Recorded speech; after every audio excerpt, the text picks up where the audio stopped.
Sometimes the most painful choices are the ones we make out of love. My name is Martha Jean Thompson, and I'm 87 years old now. The lines on my face tell a story of both joy and pain, though for many years, the pain overshadowed everything else. I was born in a small town called Sun City in Arizona back in 1938, during times when women were expected to be satisfied with marriage and motherhood. Perhaps that's why I stayed silent for so long. I met Richard in the spring of 1953. I was just 15 years old, working at my father's drugstore after school. Richard was 22, handsome in his army uniform, having just returned from serving in Korea. He had these piercing blue eyes that seemed to look right through you, and a smile that could charm anyone in town. He'd come in every Thursday afternoon for a chocolate malt, and he'd always leave me a generous tip, winking as he walked out the door. My parents were cautious at first. He was older, after all. But Richard knew how to win people over. He brought my father expensive cigars and helped my mother carry groceries. "Such a gentleman," my mother would say. "You don't find many like him these days." By the time I turned 17, my parents had given their blessing for us to court properly. We married in June of 1956, right after I graduated high school. I still remember my white dress with the lace collar, how my hands trembled as I held my bouquet of white roses and lilies. Everyone in town came to the wedding. Richard was well respected, working at the local bank by then. People said I was lucky to have found such a good man. I believed it too. For the first year, our marriage was everything I dreamed of as a young girl.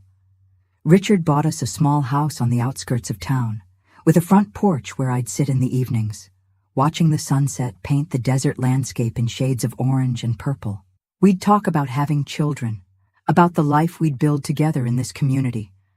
Richard would bring me wildflowers he'd picked on his way home from work, and on weekends, we'd drive to the nearby lake for picnics. The first time he hit me was 2 weeks after I told him I was pregnant. I had burned his breakfast. The eggs were too hard, the toast too dark. It happened so fast. 1 minute I was apologizing. The next, I was on the floor, my cheeks stinging, ears ringing. Richard immediately dropped to his knees beside me, crying, begging forgiveness. "I don't know what came over me," he sobbed. "It'll never happen again, Martha. I swear on my life." I believed him. I had to. There was a baby coming, and in 1957 divorce wasn't something respectable women considered. Besides, I loved him. And when he wasn't angry, he was the same charming man who'd won my heart. But it did happen again, and again. Always followed by tears, by promises, by periods of perfect happiness that made me believe things were finally changing. I learned to hide the bruises with makeup, to tell neighbors I'd walked into a door when they noticed my split lip or black eye. "I'm just so clumsy," I'd laugh, while Richard would put his arm around me protectively. When Michael was born in January 1958, I thought things would get better. For a few months, they did. Richard would come home from work and cradle our son, singing lullabies in a voice so tender it brought tears to my eyes. "This is what I've always wanted," he'd whisper. "You've given me everything, Martha." Then Richard lost his job at the bank. He said it was downsizing, but years later I learned he'd been caught taking money from customer accounts. He started drinking heavily, disappearing for days at a time.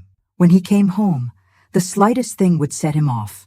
Michael crying, dinner not being ready, me asking where he'd been. The first time he hurt Michael, our son was just 18 months old. Michael had knocked over Richard's whiskey glass. Richard grabbed him by his little arm so hard it left finger-shaped bruises. When I tried to intervene, Richard threw me against the wall, knocking the wind out of me. "If you ever try to leave me," he hissed that night as I lay crying in bed, "I'll find you, and I'll make sure you never see that boy again. Maybe he won't be around for you to see at all."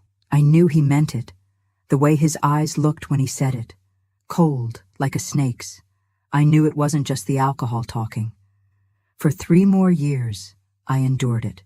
I tried everything, being the perfect wife, keeping Michael quiet when Richard was home, reaching out to my pastor who told me to pray harder and be more submissive. Nothing helped. My salvation came in the form of my sister Caroline, who lived in Minneapolis. She'd come to visit for Michael's 4th birthday and immediately noticed something was wrong. When Richard went out drinking that night, Caroline confronted me. At first, I denied everything. It was shameful, admitting your marriage was a failure, that you couldn't protect your own child. But Caroline wouldn't leave it alone.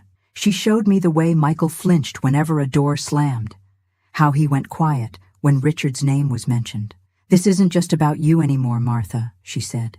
"What kind of man will Michael grow up to be if this is all he sees?" That night, after Caroline had gone to sleep in our guest room, I sat by Michael's bed, watching him sleep. His dark lashes rested against his cheeks, his little chest rising and falling.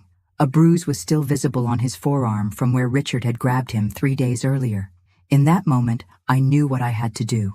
If you're enjoying this story, please don't forget to subscribe to the channel, like this video, and comment where you're watching from.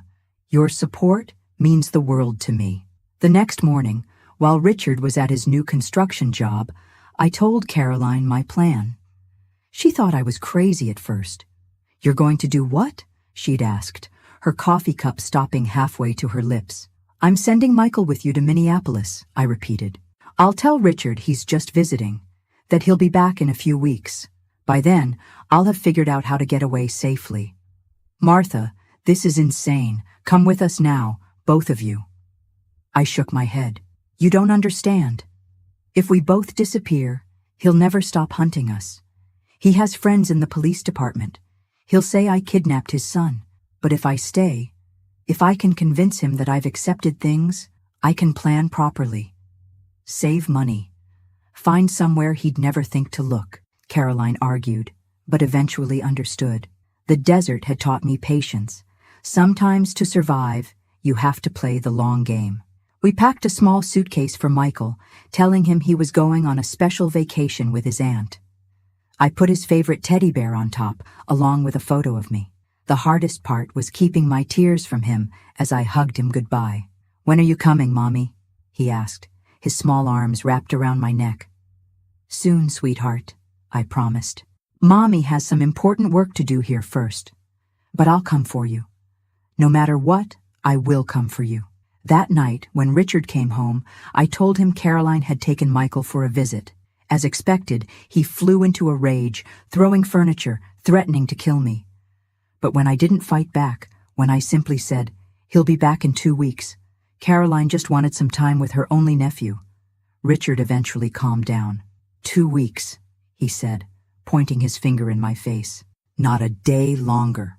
What Richard didn't know was that Caroline and Michael were already on a bus headed for Minneapolis, and that I had no intention of bringing my son back to this hell. The next 15 years were the hardest of my life. 2 weeks passed, then 3. Richard's rage when Michael didn't return was unlike anything I'd experienced. I ended up in the hospital with 3 broken ribs and a fractured cheekbone. I told the doctors I'd fallen down the stairs. They didn't question it. Richard called the police, reported Michael kidnapped. But Caroline had prepared. She'd gotten documents showing she had permission to care for Michael. A friend at the courthouse had helped her, backdating papers with my signature. The investigation eventually fizzled out, and I stayed. I endured Richard's beatings, his verbal abuse, his control. I secretly wrote letters to Caroline's neighbor, who would pass them to my sister, who would read them to Michael. I couldn't risk writing directly to them. Richard checked the mail religiously. Years passed. The beatings became less frequent as Richard drank more, becoming too intoxicated to do much more than shout. I worked at the local diner, hiding money in a hole beneath the floorboards of our bedroom closet. $1 at a time, I built my escape fund. And with every penny saved, I whispered to myself, one day closer to Michael. What I didn't know then was that the letter that would change everything was already on its way to me. A letter that would finally give me the strength to leave. What does it mean to be a mother when you can't hold your child? When you only know them through words on paper and distant memories? Every night for 15 years, I went to sleep with the same prayer on my lips. Keep him safe. Let him know he's loved. I'd lie in bed beside Richard, his breath heavy with whiskey, and I'd silently recite everything I could remember about Michael. The way his hair curled at the nape of his neck, how he'd scrunch his nose when he laughed, the sound of his voice calling me Mommy. I was terrified of forgetting. Sometimes, in the dark hours before dawn, I'd trace the outlines of his face in my mind, panic rising when certain details became fuzzy. Did his eyes have that gold fleck in the left iris, or was it the right? Did his laugh have that little hiccup at the end? Or am I mixing that up with the neighbor's boy? The letters were my lifeline. Every month, if I was lucky, I'd receive one from Mrs. Abernathy, Caroline's neighbor, who had agreed to be our secret conduit. She'd send innocent-looking envelopes addressed from a Quilting Circle newsletter. Richard never suspected a thing. He'd toss the mail on the kitchen table and return to his newspaper or bottle. Inside each envelope was news of my son. Michael lost his first tooth. Michael started kindergarten. Michael joined the Cub Scouts. Each milestone I missed was a knife in my heart, but also proof he was alive, growing, thriving. Caroline was raising him well. He asks about you, Mrs. Abernathy wrote in 1962. Caroline tells him you're sick and can't travel, but that you love him very much. He keeps your picture by his bed. I had to be careful with these letters. I'd read them once, memorize every word, then burn them in the kitchen sink while Richard was at work. I couldn't risk him finding them. The ashes would swirl down the drain, but the words stayed with me, treasures I could revisit in my darkest moments. In 1963, when President Kennedy was assassinated, the whole country was in mourning. Richard stayed home from work for 3 days, drinking and watching the television coverage.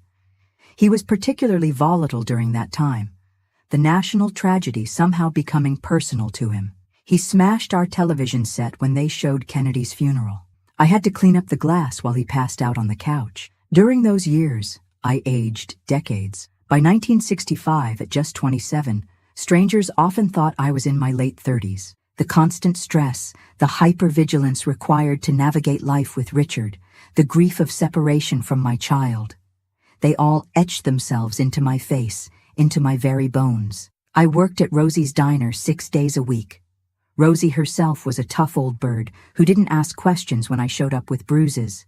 But she'd give me extra shifts when Richard went on his benders and sometimes slipped me a little extra cash. For your rainy day fund, she'd wink. She didn't know what I was saving for, but she knew I needed an escape route. The diner became my sanctuary in a way. There, I could be Martha the waitress, efficient, pleasant, normal. Customers would chat with me about the weather, compliment my coffee refill timing, leave me tips with genuine smiles. For 8 hours a day, I could pretend I was just an ordinary woman living an ordinary life. It was at the diner that I met Dr. Sarah Cohen in 1968. She was new in town, setting up a small medical practice. Unlike the other doctors in our conservative community, she was a woman, unmarried, and didn't attend church. The town gossips had a field day. Dr. Cohen would come in every Wednesday for lunch, always ordering the same thing: a turkey sandwich on rye, no mayo, and black coffee. She'd bring medical journals, reading while she ate. One day, she looked up as I refilled her coffee and said, "That wrist needs an X-ray." I'd sprained it the night before when Richard had twisted my arm behind my back. I'd wrapped it tightly with an ace bandage and come to work anyway. "It's nothing," I said quickly. "Just clumsy me." She held my gaze for a long moment, then said quietly, "My office is open until 7 on Thursdays. No appointment needed." I never went to her office. I couldn't risk Richard finding out. But Dr. Cohen kept coming to the diner, and sometimes she'd leave pamphlets under her plate with her tip. Information about a women's shelter in Phoenix, about legal aid.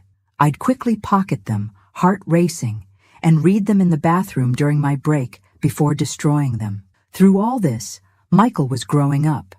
The letters told me he was doing well in school, particularly in mathematics. He'd joined the baseball team.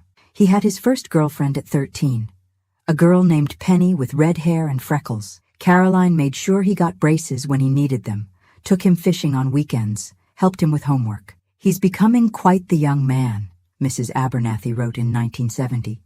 He's taller than Caroline now. His voice has changed.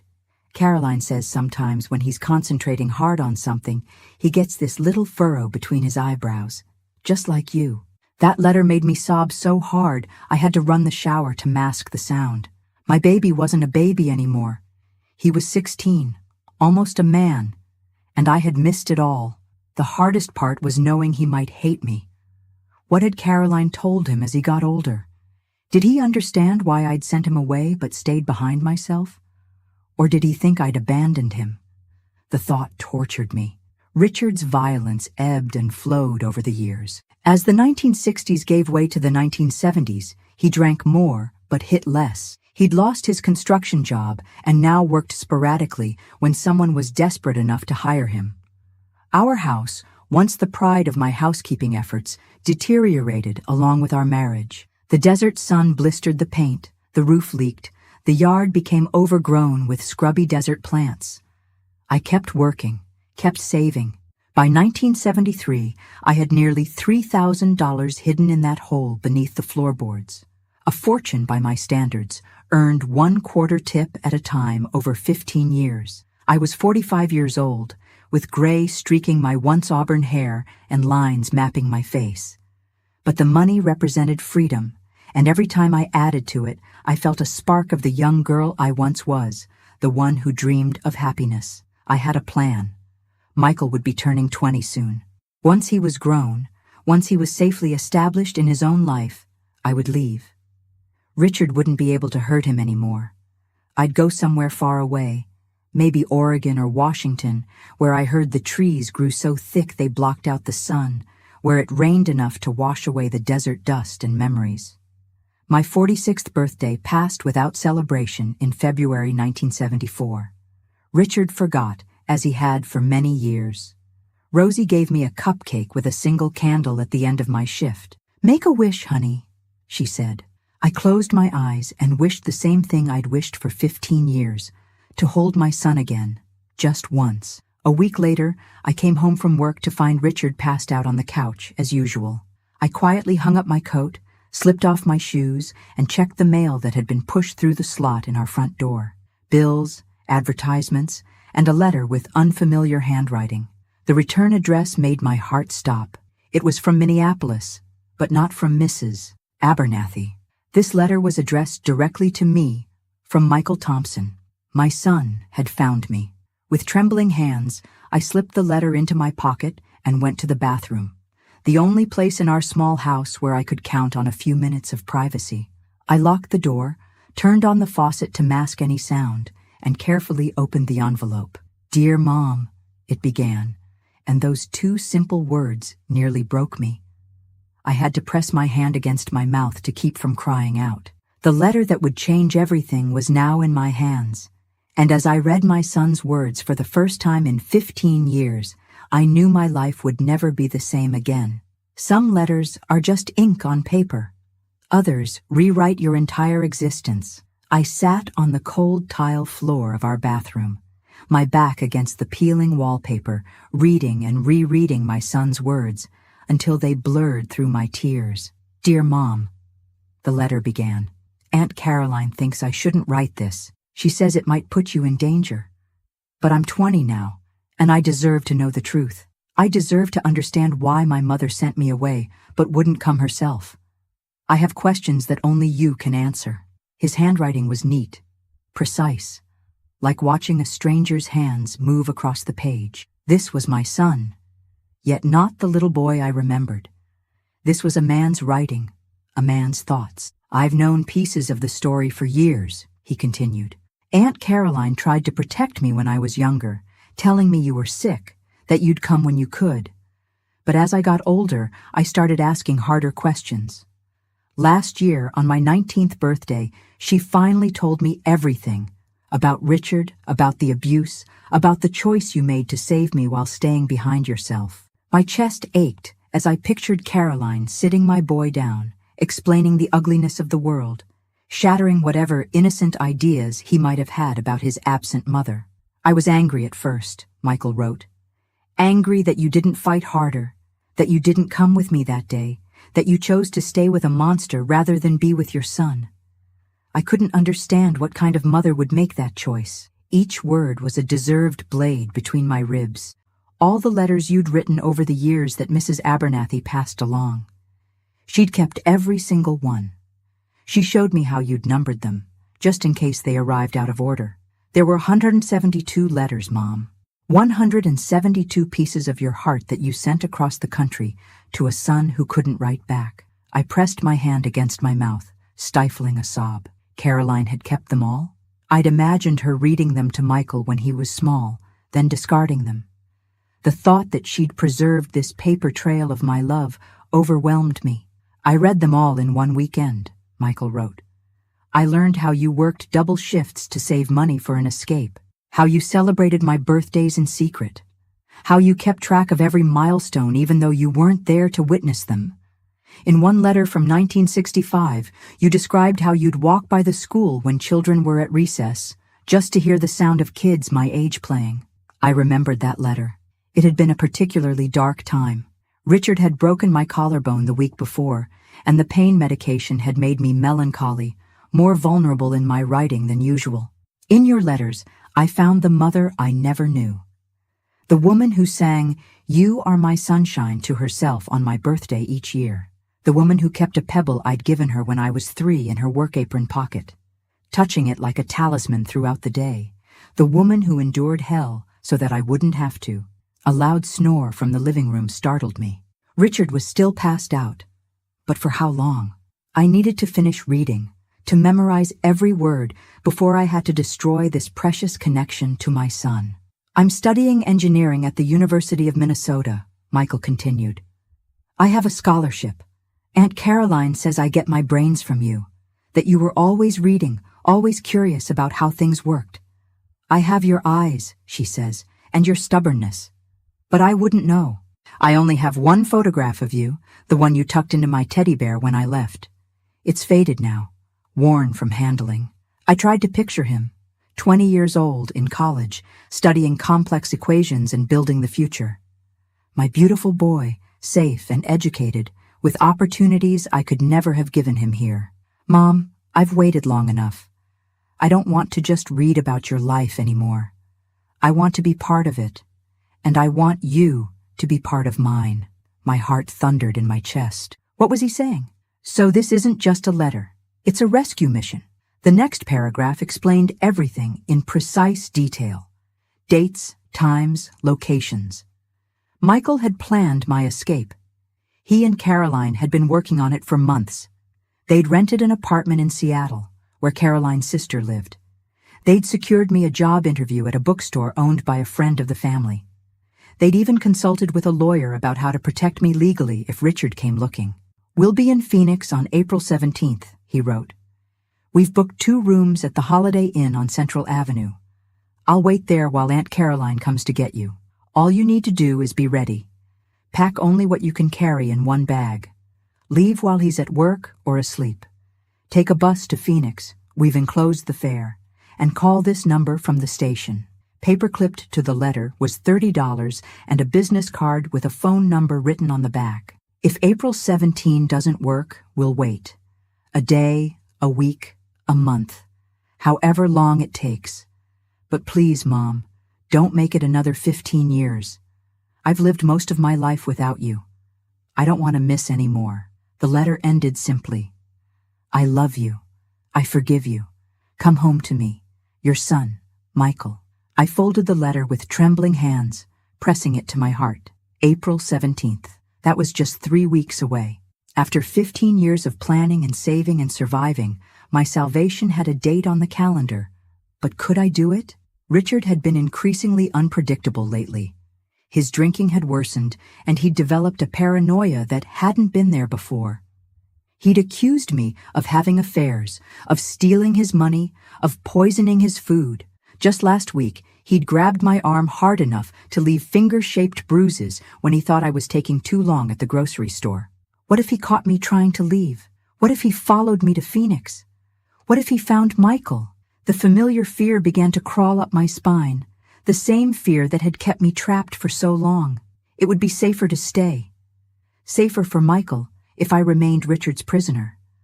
Wasn't that what I'd told myself for 15 years? But as I reread the letter, something shifted inside me. My son was no longer the vulnerable child who needed protection. He was a man now, making his own decisions, taking his own risks. And he'd chosen to risk himself for me. I looked at myself in the mirror above the sink. Really looked, for the first time in years. Gray hair, lines etched deep around my eyes and mouth, shoulders permanently curved forward as if perpetually bracing for a blow. I was 46 years old. How many more years would I sacrifice to fear? A memory surfaced. Something Dr. Cohen had said to me last year when I'd finally broken down and visited her office during one of Richard's out-of-town benders. She'd wrapped my sprained wrist properly and said, "The most dangerous time for any woman in your situation is when she decides to leave. But the second most dangerous is every single day she stays." I tucked the letter into my bra, close to my skin. Then I flushed the empty envelope down the toilet and ran water in the sink to wash away any lingering tears. When I emerged from the bathroom, Richard was still snoring on the couch, an empty bottle on the floor beside him. I went to our bedroom and lay down on my side of the bed, staring at the ceiling. April 17th. I repeated the date in my mind like a prayer, like a promise. For the first time in 15 years, I allowed myself to imagine a different life, one where I could wake up without fear, speak without calculating the risk of each word, exist without constantly monitoring another person's mood. A life where I could finally be Michael's mother again. The next morning, Richard woke with his usual hangover, grumbling and hostile. I kept my head down, made his coffee exactly how he liked it, endured his complaints about the eggs being too runny. Every moment felt surreal. I was moving through familiar motions while carrying this enormous secret. I had a plan. I had a future. In just 3 weeks, I could be free. I went to work at the diner as usual, but everything felt different. The familiar faces of regular customers, the routine of filling coffee cups and taking orders, it all had an air of finality. I found myself noticing small details I'd overlooked for years. How the desert light streamed through the blinds in the late afternoon, creating patterns on the Formica countertops. The way Rosie hummed along to the radio as she worked the grill. The particular squeak of the swinging door between the kitchen and dining room. These would all be memories soon. Just 3 more weeks of this life. I didn't dare write to Michael. Any outgoing mail might be intercepted by Richard. Instead, I focused on subtle preparation. I worked extra shifts, explaining to Richard that Rosie was short-staffed. The additional money went directly into my escape fund. I inventoried my possessions mentally, deciding what few items I could justify taking with me. The wedding ring would stay. Let Richard pawn it if he needed money. The few pieces of jewelry I'd inherited from my mother would come. Small, valuable, easily transported. Clothes could be replaced, but photographs couldn't. I had a handful of pictures of my parents, of my childhood, of Michael as a baby. Those would come with me, tucked inside my one dress with pockets. As the days ticked by, I became increasingly nervous. Richard seemed to be drinking less, watching me more. Had he noticed something different in my behavior? Was my hope visible somehow, betraying me with a lightness in my step or a gleam in my eye?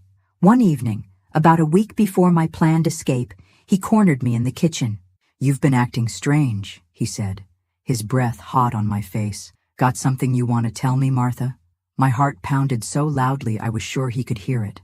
"No," I managed to say, keeping my eyes down. "Just tired from the extra shifts." He grabbed my chin, forcing me to look at him. "You better not be planning anything stupid. You know what happens to women who try to make fools of their husbands." I did know. I'd seen it firsthand when our neighbor Mrs. Daniels had tried to leave her husband in 1968. She'd ended up in the hospital with a broken jaw, and Mr. Daniels had told everyone she'd fallen down the stairs. No one questioned it. "I'm not planning anything," I whispered. "Where would I go? I don't have anyone." He studied my face for what felt like an eternity before releasing me with a shove. "Damn right you don't. Remember that." That night, I lay awake beside him, listening to his breathing, wondering if April 17th was a fantasy I'd never realize. Was I being watched? Had Richard somehow intercepted Michael's letter? Was my son already in Phoenix, waiting for a mother who would never arrive? The fear nearly paralyzed me. But then I remembered something from one of Dr. Cohen's pamphlets. Courage isn't the absence of fear. It's action in the face of fear. I had 3 choices. I could stay and die slowly in this prison of a marriage. I could try to run and possibly die quickly if Richard caught me. Or I could trust the plan, trust my son, and perhaps, just perhaps, finally live. Sewn into the hem of my uniform, tucked into the lining of my work shoes, folded into a sanitary pad that I knew Richard would never touch. I memorized bus schedules. I casually mentioned to Rosie that I might need some time off soon for a woman's procedure. She nodded sympathetically, no questions asked. And then, suddenly, it was the day before. April 16th, 1974. One more night in this house. One more night of pretending. One more night of fear. As I served customers at the diner, I silently said goodbye to each familiar face. Goodbye to the booth where Mr. Henderson sat every morning with his newspaper and black coffee. Goodbye to the corner table where the ladies from the beauty parlor gathered on Wednesdays for pie and gossip.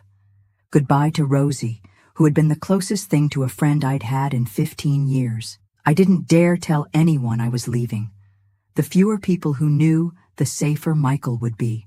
The safer I would be. That evening, I cooked Richard's favorite meal, pot roast with potatoes and carrots. I wore the blue dress he liked. I laughed at his jokes, ugly as they were. I was the perfect, submissive wife. One last performance before the curtain fell. When he asked me to fetch him another beer, I did so without complaint, even as my mind screamed that this was the last time, the very last time, I would ever serve this man. As I handed him the cold bottle, our fingers touched briefly. He looked up at me, and for a moment I saw a flicker of the charming young man who had once swept me off my feet. It vanished quickly, replaced by the hard eyes of the stranger he'd become. "What's got you smiling?" he demanded. I hadn't realized I was. I schooled my features quickly. "Just thinking about how to fix that tear in your work shirt tomorrow." I lied smoothly, years of practice making the deception effortless.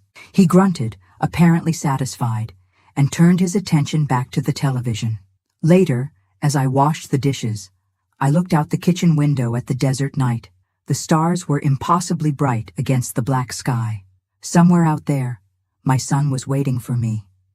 After 15 years of darkness, dawn was finally breaking.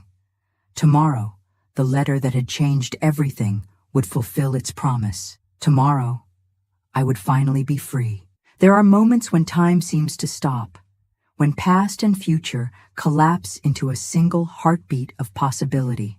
April 17th, 1974, dawned like any other day in Arizona, the sun rising harsh and golden over the desert landscape. But for me, it was the day the world would change forever. I woke before Richard, my entire body humming with adrenaline. I'd barely slept, drifting in and out of nervous dreams. The clock read 5:17 a.m., still dark outside, the house silent, except for Richard's heavy breathing beside me. I lay still, rehearsing the plan in my mind. Richard would leave for his construction job at 6:30. I would go to work at the diner as usual for my morning shift. At noon, I would tell Rosie I wasn't feeling well. Not a complete lie, as my stomach was already churning with anxiety. Then, instead of going home, I would retrieve my hidden money from beneath the floorboard, collect the small bag I'd stashed behind the water heater in the garage 3 days earlier, and walk to the bus station downtown. If everything went according to plan, I would be in Phoenix by 3:30 p.m. I would call the number Michael had provided. By dinner time, I would be with my son for the first time in 15 years. So simple on paper, so terrifying in reality. Richard stirred beside me, and I immediately closed my eyes, pretending to sleep. He grunted, rolled over, and the bed creaked as he stood. I listened to his footsteps padding to the bathroom, the sound of water running, the flush of the toilet, ordinary morning sounds that had been the soundtrack to my imprisoned life. I waited until I heard him in the kitchen before I rose, dressing quickly in the uniform I'd laid out the night before. Nothing unusual, nothing that would trigger his suspicion. I joined him downstairs, made his coffee, fried his eggs, buttered his toast, the same routine I'd performed thousands of times before. "Working late tonight?" Richard asked, not looking up from his newspaper. My heart stuttered. "No, just the morning shift." "Why?" He shrugged. "Thought Rosie might need extra help. It's Friday." "She hasn't said anything," I replied, keeping my voice level while my mind raced. Did he suspect something? Had he somehow intercepted Michael's letter after all? "Well, if she asks, you should take it. We could use the money." He drained his coffee cup and stood, grabbing his lunch pail from the counter. "Don't wait up if I'm late. The guys were talking about getting a drink after work." Relief flooded through me. He was planning to go out drinking, which meant he wouldn't be checking on me until much later tonight.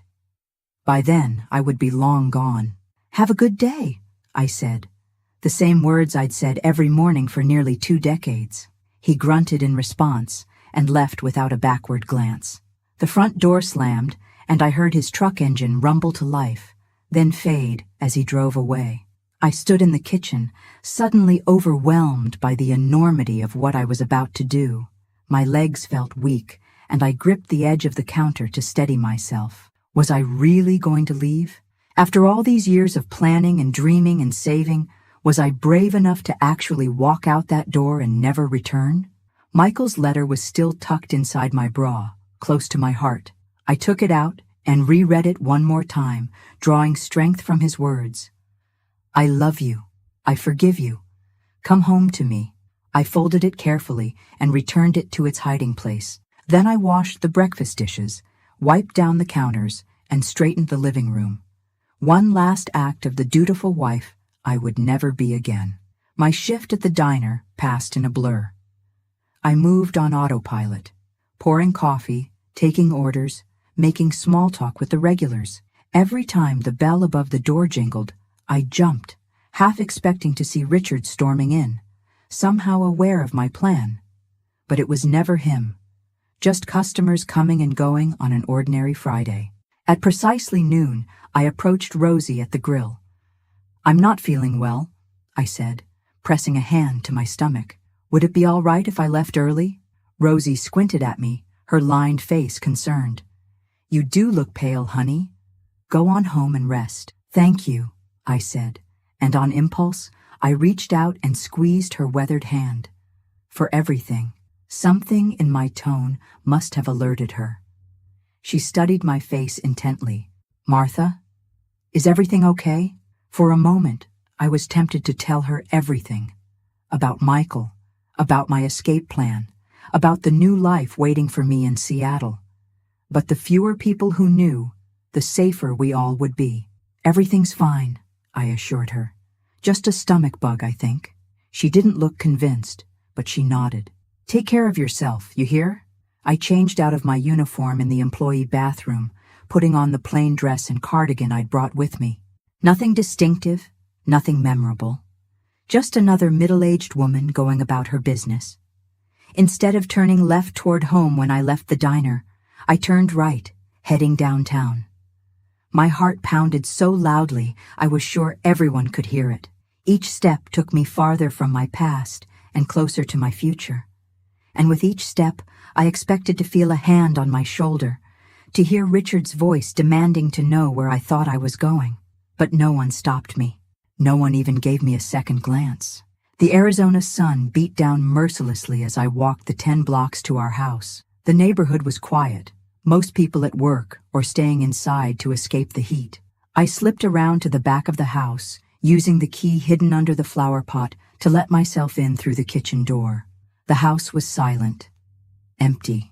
I moved quickly to the bedroom closet, pried up the loose floorboard, and retrieved my escape fund, $342 saved over 15 years of secret planning. I stuffed the money into different pockets of my clothing, not wanting to keep it all in one place. Then I went to the garage, pushed aside the rusty lawn equipment, and pulled out the small suitcase I'd hidden days earlier. Inside were a few changes of clothes, my mother's locket, the handful of photographs I couldn't bear to leave behind, and a book of poetry that had been my companion through the darkest nights. I took one last look around the house that had been my prison for so many years. Nothing here was worth staying for. I closed the door behind me without looking back. The walk to the bus station took 20 minutes. Each step felt both terrifying and exhilarating. Was this how inmates felt when released from prison? This strange mixture of disbelief and fragile hope? At the station, I purchased my ticket to Phoenix, my voice steady despite the thunder of my pulse in my ears. The clerk barely looked at me, just slid the ticket across the counter with a bored expression. I was nobody special, just a woman taking a bus trip on a Friday afternoon. The bus was half empty. I chose a seat near the middle, not too conspicuous, and placed my small suitcase on the rack above. As the engine rumbled to life and the bus pulled away from the station, I finally allowed myself to exhale. I was doing it. I was really doing it. The Arizona landscape rolled by outside the window, saguaro cacti standing like sentinels, red rock formations rising majestically in the distance, the endless blue sky stretching to forever. For 15 years, this harsh landscape had been the backdrop to my imprisonment. Now it was the scenery of my liberation. The journey to Phoenix took just over 2 hours. As the bus pulled into the terminal, my anxiety returned full force. What if Michael wasn't there?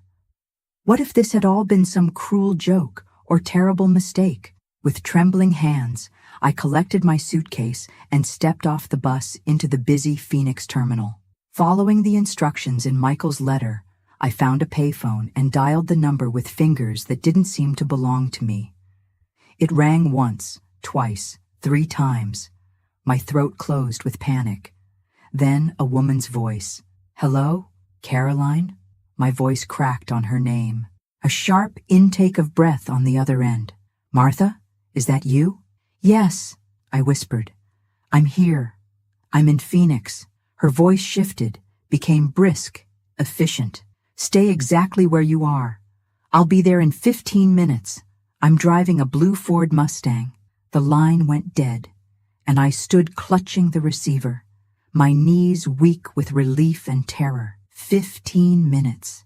After 15 years, just 15 more minutes. I sat on a bench outside the terminal, my suitcase clutched on my lap, watching every car that approached. A blue Mustang pulled up to the curb, and a woman stepped out.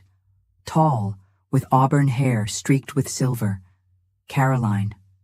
My sister. 15 years older, but instantly recognizable. Our eyes met, and time seemed to stop. Then she was rushing toward me, and I was standing, and we were clinging to each other, both of us crying. "You came," she kept saying. "You really came." "Is he here?" I asked, pulling back to search her face. "Is Michael here?" She nodded, wiping tears from her cheeks. "At the hotel. He wanted to come, but we thought it safer if I came alone." Less conspicuous, she helped me into the car, stowed my small suitcase in the trunk, and drove with a confidence I'd forgotten women could possess. The Phoenix streets blurred past as she navigated through traffic, occasionally glancing at me as if to reassure herself I was really there. "He's so nervous," she said with a small laugh. "He's been pacing the hotel room all day. I told him to take a swim in the pool, try to calm down, but he wouldn't leave in case you called." I couldn't speak. My throat was too tight with emotion. "He's amazing, Martha," Caroline continued, perhaps understanding I needed to hear about my son. "Brilliant, kind, stubborn as all get out. He gets that from you. He's going to graduate top of his class next year. Engineering firms are already recruiting him." Pride swelled in my chest. My son, my beautiful boy who had grown into a man while I lived another life. "Does he—" I swallowed hard. "Does he hate me for staying away so long?" Caroline's hands tightened on the steering wheel. "He did, for a while, when he was younger and didn't understand. But not anymore. Now he just wants his mother back." The Holiday Inn appeared ahead, a multi-story building with a neon sign. Caroline pulled into the parking lot and turned off the engine. She reached over and squeezed my hand. "Room 215, she said softly. "He's waiting for you." My legs felt like water as I walked through the lobby, rode the elevator to the second floor, moved down the carpeted hallway. Room 215. I stood before the door, frozen, unable to lift my hand to knock. What if he was disappointed when he saw me? What if the reality of his broken-down, middle-aged mother didn't match whatever image he'd carried all these years? Before I could retreat, the door opened, and there he was, tall, taller than I'd imagined, with broad shoulders and Richard's strong jawline, but my eyes, my mother's curly hair, 20 years old, but with something ancient in his gaze as he looked at me. "Mom?" he said, and his voice was a man's voice, not the little boy's voice that had lived in my memory. "Michael," I whispered. We stood frozen, a universe of loss and longing between us. Then he stepped forward and wrapped his arms around me, and I was enveloped in the embrace of my son, my child who was no longer a child. "You came," he said into my hair, echoing Caroline's words. "You really came." And I broke. 15 years of fear and courage and sacrifice and loss poured out of me as I clung to him, sobbing with the force of a dam breaking. He held me, this strong young man who had once been small enough to carry on my hip, his own tears falling silently. "I'm sorry," I kept saying. "I'm so sorry I sent you away. I'm sorry I stayed behind. I'm sorry for all the years we lost." He pulled back, framing my face with his hands. Hands that were larger than mine now, a man's hands. "Don't," he said firmly. "You saved my life. You did what you had to do. I understand now." Caroline slipped into the room behind us, quietly closing the door. The three of us sat together as the afternoon turned to evening, talking, crying, sharing the separate lives we'd lived. Michael showed me photographs, him growing up, graduating high school, his college dormitory. Caroline filled in the gaps of the stories I'd only known through letters. "What happens now?" I asked eventually, the question that had haunted me since I'd first received Michael's letter. "Richard will look for me." "Let him," Michael said, a hardness in his voice that reminded me too much of his father. "We've thought of everything. The apartment in Seattle is in Caroline's name. The job is arranged through a friend who knows to be discreet. We've consulted a lawyer about a restraining order, and Phoenix police are already watching the bus station in case he follows your trail here," Caroline added. "But we're not staying long enough for that to matter. Our flight to Seattle leaves tomorrow morning." Seattle. A city of rain and trees and water. A place where Richard would never think to look for a woman who had spent her entire life in the desert. "What about you?" I asked Michael. "Your studies in Minnesota?" He smiled. My smile, I realized with a jolt of recognition. "I'm transferring to the University of Washington for my senior year. I'll only be 30 minutes from your new apartment." It was too much to absorb, too perfect to believe. "Why are you doing all this?" I asked, overwhelmed by their planning, their generosity, their forgiveness. Michael took my hand, his expression serious. "Because you're my mother. Because for 15 years you endured hell to keep me safe. Now it's my turn to keep you safe." Later that night, after Caroline had gone to her own room, Michael and I sat on the balcony of the hotel room, looking out at the Phoenix lights, so different from the stars above our small desert town, yet beautiful in their own way. "I have something for you," Michael said, reaching into his pocket. He pulled out a small, worn teddy bear, the same one I had tucked into his suitcase 15 years ago when I sent him away. "You kept it," I whispered, taking it with reverent hands. "Of course I kept it. It was from you." He hesitated, then added, "There's something inside." I turned the bear over and noticed that the seam along its back had been carefully opened and re-sewn. Gently, I parted the stitches and reached inside, pulling out a folded piece of paper. It was the photograph I had given him, the only image of me he'd had for 15 years, faded, creased, worn thin from handling, but still me, smiling at the camera, holding baby Michael in my arms. "I looked at it every night before I went to sleep," Michael said quietly.